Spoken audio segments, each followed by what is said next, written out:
ગણિત વિષયમાં પ્રકરણ 7 જગ અને મ આ વિશે આપણે બે વાર મળી ગયા ભણી ગયા અને તેમાં આપણે શું શું જોયું હતું તો જગ અને મગમાં આપણે ગુંજાશ વિશે ભણ્યા હતા શેના વિશે ભણ્યા હતા ગુંજાશ વિશે તો ગુંજાશ એટલે શું એ પણ મેં તમને સમજાવ્યું હતું તો ગુંજાશ એટલે શું યાદ કરો જો તો ચલો હું તમને યાદ કરાવી દઉં ગુંજાશ એટલે જે તે વાસણ વધુમાં વધુ જેટલું પ્રવાહી સમાવી શકે તે માપને તે વાસણની ગુંજાશ કહેવાય ગુંજાશ એટલે જે તે વાસણ વધુમાં વધુ જેટલું પ્રવાહી સમાવી શકે તે માપને તે વાસણની ગુંજાશ કહેવાય પણ આવું ગુંજાશ એવું શા માટે આપણે બોલીએ છીએ ગુંજાશ એટલે શું છે આ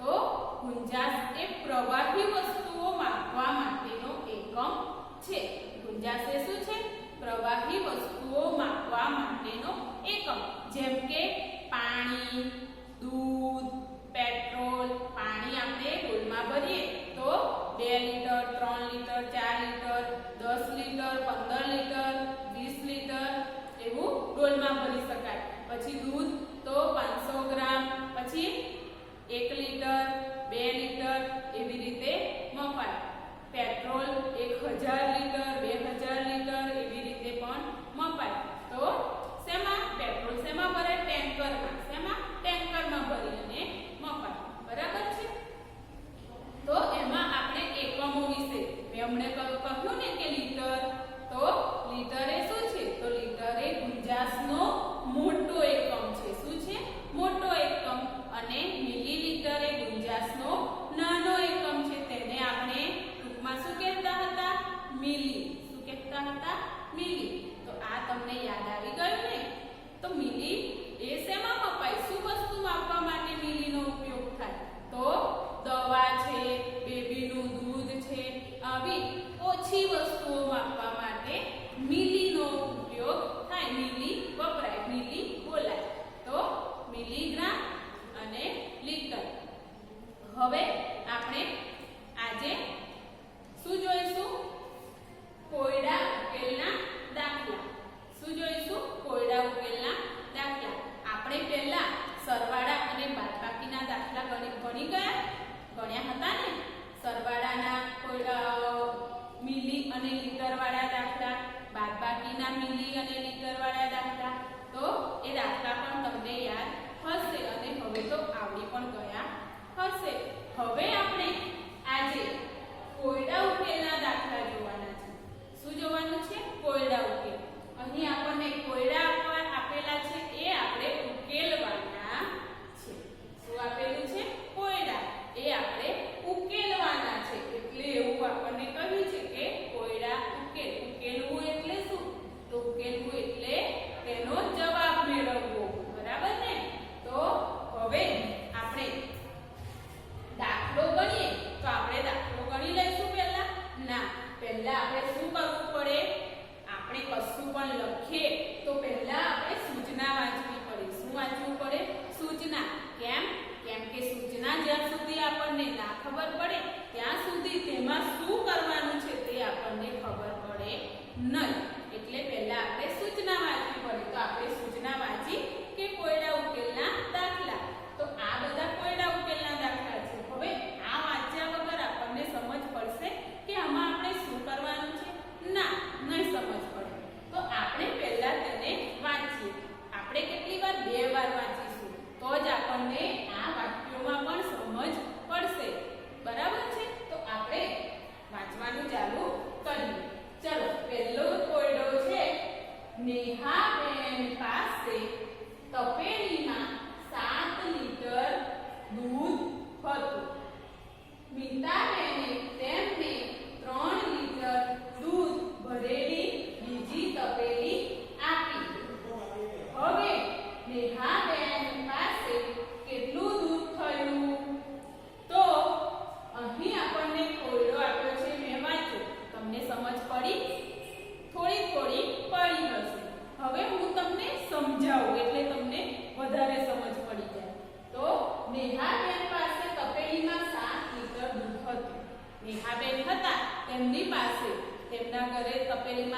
લીટર દૂધ હતું જ.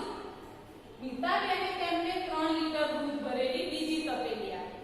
હવે એમના પડોશી જે મીતાબેન હતા તેમને 3 લીટર દૂધ ભરેલી તપેલી આપી. બરાબર છે. તેમની નેહાબેન પાસે 7 લીટર દૂધ તો હતું જ, પણ બીજું 3 લીટર દૂધ આવ્યું ઘરમાં. તો હવે નેહાબેન પાસે કેટલું દૂધ થયું? તો હવે નેહાબેન પાસે 2 તપેલીઓ થઈ. તો 2 તપેલીઓમાં થઈને કેટલું દૂધ થયું હશે? એક તપેલીમાં 7 લીટર છે, બીજી તપેલીમાં 3 લીટર છે. પણ આપણે એવી રીતે લખી દેવા નથી કે હવે 7 ને 3 આટલા છે થાય છે તો ચલો જવાબ લખી દો. ના, આપણે દાખલો લખવાનો છે અને પછી જવાબ મેળવવાનો છે. તો ચાલો આપણે દાખલો લખીએ. કોયડા ઉકેલમાં આપણે જ્યારે દાખલો લખીએ ત્યારે સૌથી પહેલા સંખ્યા લખવાની છે. તો અહીં સંખ્યા આપણને આપી છે 7 લીટર. શું આપ્યું છે? 7 લીટર. તો આપણે લખીએ કે 7 લીટર. પછી આ પણ વાક્ય પણ આપણે લખવાનું છે. 7 લીટર દૂધ નેહાબેન પાસે. 7 લીટર દૂધ કોની પાસે? નેહાબેન પાસે. 7 લીટર દૂધ નેહાબેન પાસે હતું. હવે અહીં આપણે ચિહ્ન મૂકવાનું છે. તો આપણે સરવાળાનું ચિહ્ન મૂકીશું કે બાદબાકીનું ચિહ્ન મૂકીશું? તો આજ આપણે સૌથી વધારે શીખવું પડશે કે આ દાખલો સરવાળાનો છે કે બાદબાકીનો છે. તો મેં તમને જ્યારે સરવાળા શીખવાડ્યા હતા ત્યારે મેં તમને સમજાવ્યું હતું કે સરવાળા એટલે ઉમેરો. સરવાળા એટલે શું? ઉમેરવું. તો આમાં શું થયું છે? ઉમેર્યું છે કે બાદ થઈ ગયું છે? તો જુઓ, તપેલીમાં 7 લીટર દૂધ હતું જ, બીજું 3 લીટર ઉમેર્યું છે. શું કર્યું છે? ઉમેર્યું છે. એટલે આ દાખલો શેનો થશે? સરવાળાનો. શેનો થશે? સરવાળાનો. તો વત્તા પછી શું આવશે? 3 લીટર દૂધ ભરેલી બીજી તપેલી આપી. કોણે આપી? મીતાબેન. તો આપણે લખીશું કે 3 લીટર દૂધ કોણે આપ્યું? મીતાબેને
એમાં ઉમેરો કર્યો, ઉમેર્યું.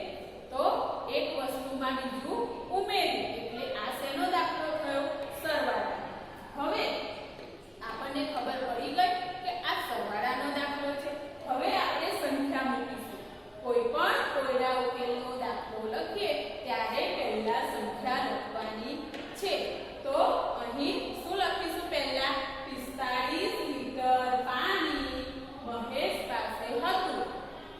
તો લખીએ કે 45 લીટર પાણી મહેશ પાસે હતું એવું પણ લખી શકીએ અથવા ડોલમાં હતું એવું પણ લખી શકીએ. તો મહેશ આપણે નામ લખીશું તો આપણને વધારે યાદ રહેશે કેમ કે અહીં બે નામ આપ્યા છે. તો મહેશ અને પરેશ બે નામ આપ્યા છે ને તો આપણે નામ લખીશું.